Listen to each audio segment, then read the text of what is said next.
ইব্রাহিম খলিলুল্লাহর ইন্তেকালের সময় ঘনিয়ে গেল। আজরাইল এসে বলল, ইব্রাহিম, প্রভু পাঠিয়েছে আপনাকে নিয়ে যাওয়ার জন্য, জান কবজ করব আমি এখন। ইব্রাহিম আলাইহিস সালাম বলেন, ওহে আজরাইল, মালিকের কাছে যায় বলো কোন বন্ধু কি কোন বন্ধুর জান কবজ করে। ইব্রাহিম আলাইহিস সালাম এই কথা বলে দেওয়ার পরে আজরাইল চলে গেছে। যা বলতেছে, হে রব, কার কাছে পাঠাইলা?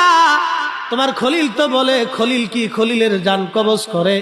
হযরত ইব্রাহিম আলাইহিস সালামের কথা শুনে আল্লাহ ডাক দেয়, বলেন, আজরাইল, আমার ইব্রাহিমের কাছে যায় বলো কোন বন্ধু বন্ধুকে ডাকলে কি বন্ধু না আসে? সুবহানাল্লাহ। আমার নবী ইন্তেকাল করবে, আল্লাহ জিব্রাইলকে পাঠাইলেন 3 দিন। ও জিব্রাইল, খবর না আমার নবী কেমন আছে? জিব্রাইল আসলেন, বাবে জিব্রাইল দিয়ে 4th দিন জিব্রাইল এবং আজরাইল আসছে। সালাম দিয়ে বলেন, আসসালামু আলাইকা ইয়া রাসূলুল্লাহ।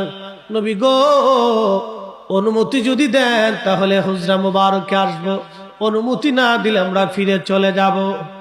জিব্রাইলের মতো মুকাররাবিন ফেরেশতা অনুমতি চায় আমার নবীর বরগাহে ঢোকার জন্য। তিনি হাবিবুল্লাহ। নবী অনুমতি দেওয়ার পরে আজরাইল ঢুকলেন। সালাম দিয়ে বলেন, হুজুর, আল্লাহর ফরমান, আপনি যদি চান তাহলে আপনার জান কবজ করব, আর যদি না চান আমি ফিরে চলে যাব।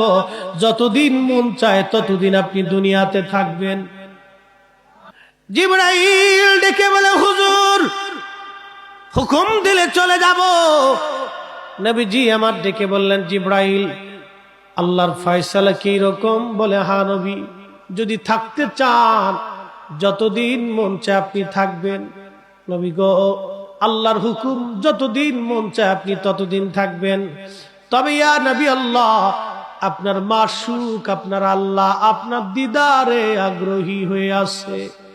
নবীজি চোখের পানি ছেড়ে দিয়ে বলেন, জিব্রাইল রে, দেরি কইরো না, তাড়াতাড়ি নিয়ে চলো, আর দুনিয়াতে থাকবো না, আমি আমার মাশুকের দিদারে রওনা হয়ে যাব।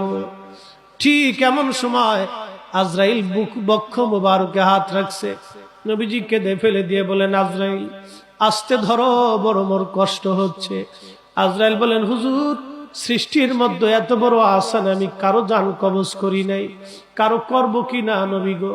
তবে হুজুর, আপনার জান কবজের বেলায় আল্লাহ আমাকে সতর্ক করে দিয়েছে, যদি ভুল হয় আমি আজরাইলের জিন্দেগি বরবাদ হয়ে যাবে, কারণ আপনি নবী হাবিবুল্লাহ, আল্লাহর বন্ধু।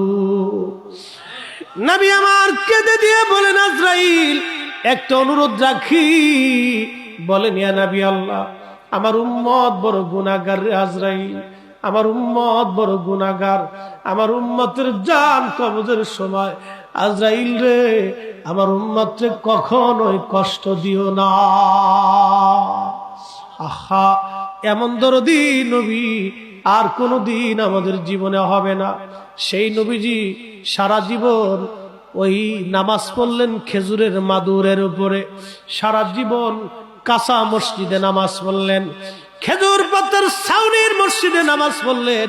নবীজি যদি বলতেন, আল্লাহ জান্নাত থেকে পাথর এনে আমার মসজিদ বানায় দিবা, সমুদ্রের গভীর থেকে ইয়াকুত আর জমররদ এনে আমার মসজিদ তুমি ফেরেশতা দিয়ে বানায় দিবা, আমি মাটির মসজিদে নামাজ পড়ব না, আমার আল্লাহ তাই করে দিতেন।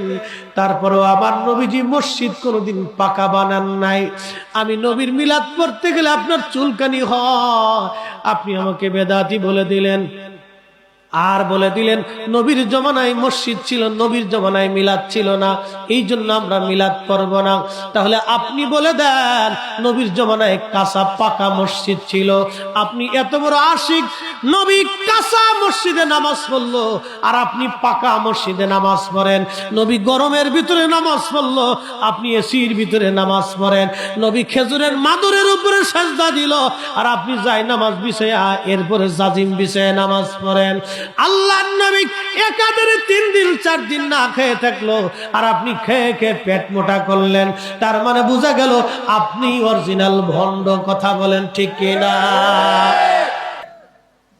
হযরতে মাহমুদ বাহদাবানী নকশবন্দি রাহমাতুল্লাহ আলাইহির দরবারে যখন বৈরাম গেলেন, বৈরাম যাওয়ার পরে বলেন, হুজুর বাদশা আপনাকে দাওয়াত করেছেন।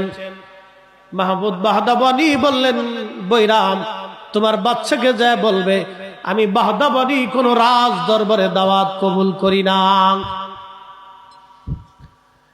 বাদশা হুমায়ুন চিন্তা করলেন, হুজুর যদি না আসে তাহলে আমার দোয়া হবে না, আমার বদ কপাল হয়ে যাবে, হুজুরকে আনাই লাগবে। বললেন, বৈরাম কি করলে হুজুর আসবে যায় বলো। আমি জানি উনি কোন রাজা বাদশার দরবারে যায় না। আমার পীরের জীবনীতে দেখেছি আমার পীর কোনদিন কোন রাজা বাদশার কাছে ধন্না দিতেন না, রাজা বাদশারাই পীরের দরবারে ধন্না দিত। কথা কন, এই জোরে বলেন, জোরে বলেন। জিমাই গেলে চলবে না, সত্য কথা বলতে হবে। আমরা সেই পীরের মুরিদ, কিন্তু দুঃখের বিষয় সিস্টেম উল্টে যাবার চাইতেছে। সেই পীরের মুরিদ এদেশের প্রেসিডেন্ট থেকে শুরু করে সবাই ওই পীরের কাছে গেছে, ওই অলির দপ্তরে গেছে। কথা বলেন না কেন? আমাদের আল্লাহ প্রদত্ত ক্ষমতার মালিক আমরা। বাহদাবানী নকশবন্দির কাছে বৈরাম যায় বলতেছে, হুজুর কি করলে আপনি যাবেন একটু বলেন। বলতেছে, যাইতে পারি, তোমার বাদশাকে বলো রাজ দরবারে মিলাদ যদি দিতে যাও। আসতে কেন, আরো জোরে বলেন। কি দিলে, কি দিলে, কি দিলে, কি দিলে? আমি লিখি নাই, ইমামুল হারামাইন তার কিতাবে লেখছে, 450 বছর আগে লেখছে। মুজাদ্দিদ আল ফিসানির আগের ওলি খাজা মাহমুদ বাহদাবানী নকশবন্দি। আমি লিখি নাই, ইমামুল হারামাইন তার কিতাবে লেখছে, আমি লিখি নাই। ভগি যোগী নাকি? এই জমিনে যারা দিন প্রতিষ্ঠিত করেছে তারা মিলাদ করেছে। খুব মনোযোগ দিয়ে মাহমুদ বাহদাবানী নকশবন্দি বললেন, যাও তোমার বাদশাকে যায় বলো যদি রাসূলুল্লাহর মিলাদের ইন্তজাম করো তা আমি নবীর ইজ্জতের কারণে যাব, বাদশার জন্য যাব না। হ্যাঁ, কার ইজ্জত? হ্যাঁ জোরে বলেন। নবীর ইজ্জত। কার ইজ্জত? তার মানে বুঝে গেল নবীর মিলাদে নবীর ইজ্জত জড়ানো থাকে। কথা বলেন না কেন? আমি যে কথা বলেছিলাম এই হিসাব করেই বলেছি। এই রুলস আমাদের না, আমাদের সিলসিলার আকাবেরদের রুলস।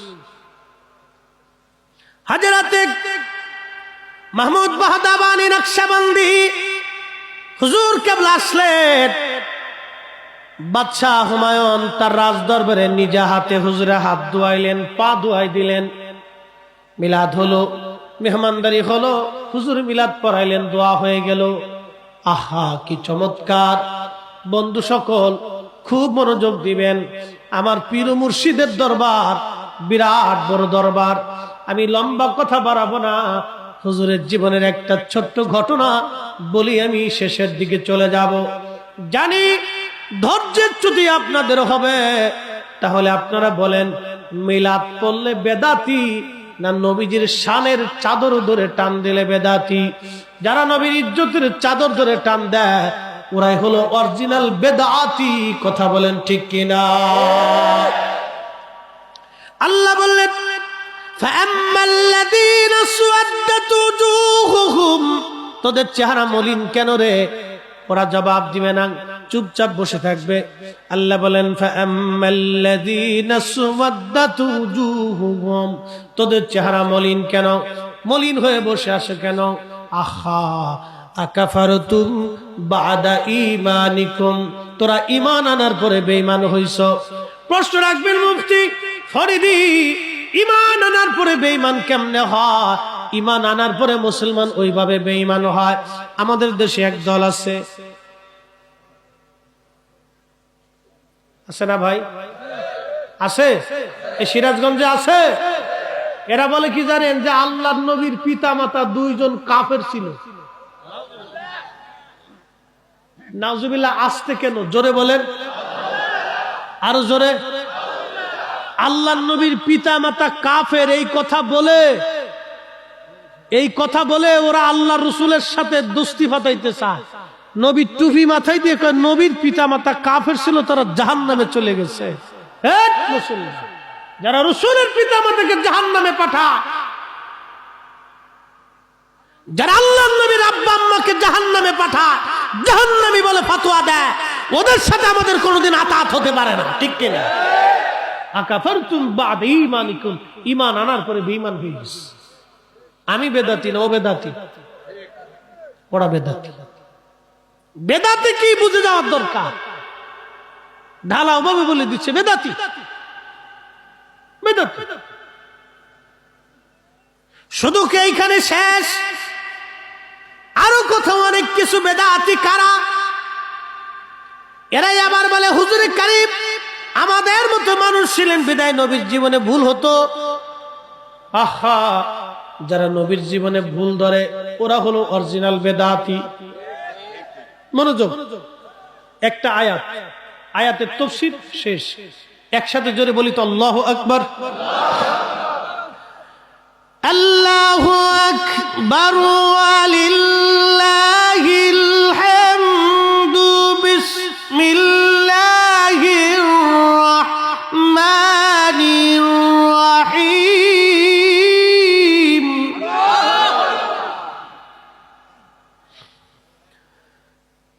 ইয়া